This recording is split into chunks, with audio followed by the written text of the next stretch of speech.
ನಾವು ಯಾರ ಜೊತೆ ಮಿಂದು ಬೆಳಿತೀವಿ ಅದು ನಮ್ಮ ವ್ಯಕ್ತಿತ್ವವನ್ನ, ನಮ್ಮ ಭವಿಷ್ಯವನ್ನ ರೂಪಿಸುತ್ತೆ.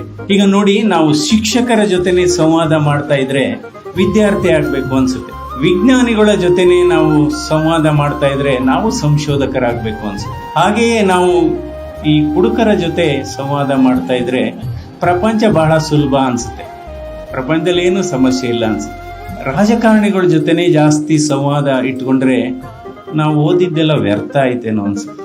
ನಂತರ ಅಧಿಕಾರಿಗಳ ಜೊತೆ ಸಂವಾದ ಮಾಡ್ತಾ ಇದ್ರೆ ಏನೋ ಪ್ರಪಂಚ ನಿಧಾನ ಅನ್ಸುತ್ತೆ, ಅಧಿಕಾರಿಗಳ ಜೊತೆನೆ ಮಾತಾಡ್ತಾ ಇದ್ರು. ಈ LIC ಏಜೆಂಟ್ಗಳ ಜೊತೆನೆ ಸಂವಾದ ಇಟ್ಕೊಂಡ್ರೆ ಏನೋ ಹೋಗ್ಬಿಡ್ಬೇಕಪ್ಪ, ಏನೋ ಇದು ಹಾಗೆ. ಅದೇ ರೀತಿ ಯೋಧರ ಜೊತೆ ನಾವು ಸಂವಾದ ಹೆಚ್ಚು ಇಟ್ಕೊಂಡ್ರೆ, ಸಂಪರ್ಕ ಇಟ್ಕೊಂಡ್ರೆ ನಾವು ಮಾಡಿರ್ತಕ್ಕಂಥ ತ್ಯಾಗ ಬಲಿದಾನ ಬಹಳ ಕಡಿಮೆ ಅನ್ಸುತ್ತೆ.